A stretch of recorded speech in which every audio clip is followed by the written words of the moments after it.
Hello dear readers and subscribers.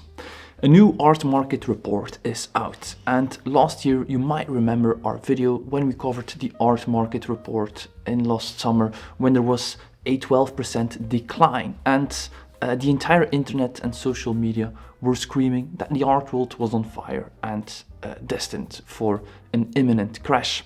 In that video I simply cautioned to have a look at the bigger picture, which showed that yes, the market is indeed under pressure, and there are a lot of reasons for that. And within the broader picture of the art market, it wasn't as bad as it seems, or at least how it was perceived online.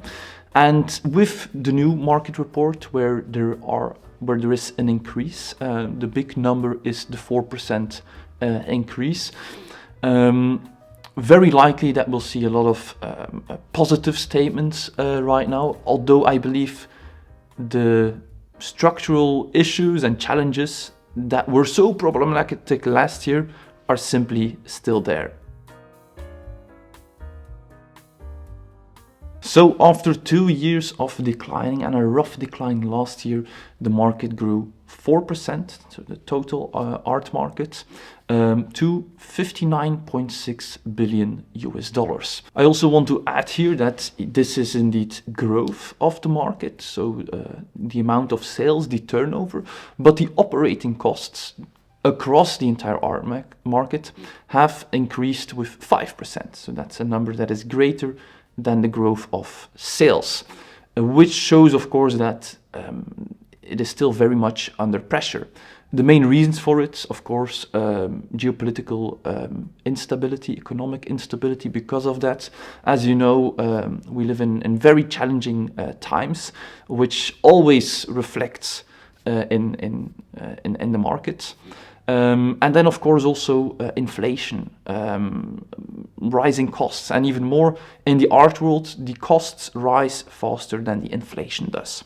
And if your market stays the same, so in the last 15 to 20 years, it's around that 60 billion mark, and we're still slightly below it, then you can see why there is a problem, or why there is a structural problem with the art markets. So what generated this increase? Well, we see that dealers, there was an increase of 2%, which is a bit smaller than last year, but it's an increase, albeit an almost statistically insignificant one, considering the sample size. The growth predominantly came because the auction segment kind of recovered at the higher end. The bigger sales that were completely absent last year have now returned, some important sales, including a new second most expensive artwork ever sold, with public auction sales seeing a 9% increase, total auction sales a 6% increase. So that is definitely what gave this push to see this growth. And among the dealers, so the galleries and art dealers, here once more we saw predominantly growth at the lower end, and also a little bit at the very highest end, with the middle that is kind of being squeezed. Last year there was also a lot of buzz when it comes to those big gallery closures that really fueled that debate that the art world was crashing, and people were rooting for it, which I think is very strange. People who are into art rooting for the decline of the art world, of art galleries who offer opportunities to artists. But there was no statistical proof here in terms of being more closures than there were openings. I think on this front, openings and closures, it's part of running a gallery, which is, despite their image of being money-grubbing entities that want to make money on behalf of the artist and do not care about the art. If you want to make money, becoming a gallerist isn't your best option at all. And the main motivation why people do it is because they love art, or because they're misinformed. One or the other. Now, after all these numbers of increase, I already mentioned that the costs are rising faster than the growth was last year, and this is also reflected in the profitability of these galleries. We see that 29% reported as their profitability being the same, and then if we add up the significantly less with the less profitable, we have 38% that is less profitable, And on the other hand, 6 and 27%, so 33%, that is more profitable. So here the balance goes a bit more towards less profitable, unfortunately. And some quotes that are very recognizable and that you hear all the time in the art market address exactly what is causing that. Well, the prices for our artworks remain unchanged and we can't alter them or they wouldn't sell. Rising overheads mean our profits are in decline, making gallery operations unsustainable. Everything is going up except the prices I can charge for the art we sell. Costs have gone up, sales have slacked off. Our dealing feels more like gambling than doing business. So here we see that the same challenges persist. An interesting finding is that the online art sales have dropped to 9.2 billion. So this is the lowest since 2020. It still sits higher than before the COVID-19 pandemic. And in terms of transactions, it's predominantly that we're still buying online, but at the lower end, and the higher end transactions really have repositioned themselves once more offline in the galleries. Another key finding in the report is that the sales by contemporary art kind of were stagnant, meaning there was less growth in contemporary art than in other sectors, which is actually the exact opposite of how the market recovered after the pandemic. So arguably there was a bit of over-recovering back then. Here we see predominantly post-war art is doing well, old masters as well, post-war and modern. There we see the growth. And this is simply because of, I would say, risk aversion, which is a natural tendency when times are tough or uncertain, that we prioritize safety, and blue chip artists has proven to work well and is stable, such as post-war art and old masters, than investing in uncertain, more volatile artists such as contemporary artists and ultra-contemporary artists. And then we come to a couple of graphs that discuss the representation and also the sales when it comes to male and female artists. And I think here we see some very encouraging tendencies, kind of expected, but very happy to see that we're closing in on parity, especially we're reaching parity in terms of representation. So if we have a look at last year, in the primary market, there was parity between female and male artists in terms of representations. In the primary and secondary market, this number is lower. The reason for this difference is very easy to explain, because on the secondary market, there is a greater focus not only on contemporary and old contemporary, but especially also on post-war and modern art.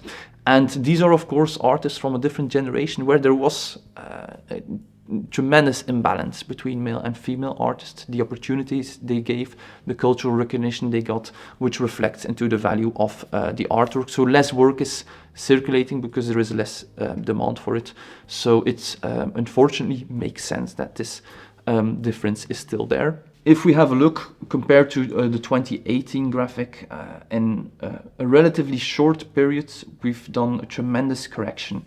So on the primary market, we went from 36% to parity in 6 years' time. However, an important side note, this is when it comes to representation, so opportunity. When it comes to the market itself, the sales, here we still that there is some catching up to do. 44% of the share of sales in the primary markets were female, and just 31% with primary and secondary artists. So here we still see a big gap in the value that is attributed to female artworks. On a positive note, we're also making fast progress here. And I think with now having equal representation, with almost equal representation at galleries, this will catch up, because now female artists will also have the ability to build that cultural recognition, which will boost the value, which will then also boost the share of sales, and we'll see more equality there in the coming years as well. However, this graphic is also an important nuance, I would say. We see that with smaller galleries, so at the lower end of the market, galleries with a turnover of less than 250,000, there they are actually representing more female artists than they are representing male artists, but simultaneously the share of sales is still significantly lower. So here we still see a significant disparity. And if this would also be the case for ultra-contemporary artists right now, I assume and hope that this disparity is predominantly caused by some older artists of a different generation that are their top-selling artists, but this isn't entirely clear from the data shown in the report.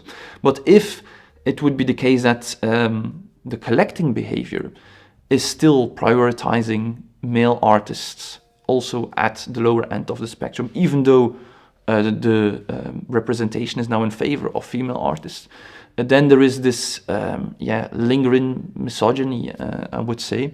So then here there is also a shift to be made, and I think also time will catch up with this. Then when it comes to having to catch up with time, if we then have a look at the percentages at the higher end of the market, so dealers with a turnover over 10 million yearly, then we see that they are only representing 35% female artists, and that the value is just 27%. Very often this is also because here, when it comes to the big secondary markets or the galleries who are working with the estates, these are the big galleries, and therefore they are focusing once more on an older generation. To conclude, I also want to add that the sample of this report, I wouldn't say it is not representative, but it is as good as it gets, but it isn't representative for the entire art market as well.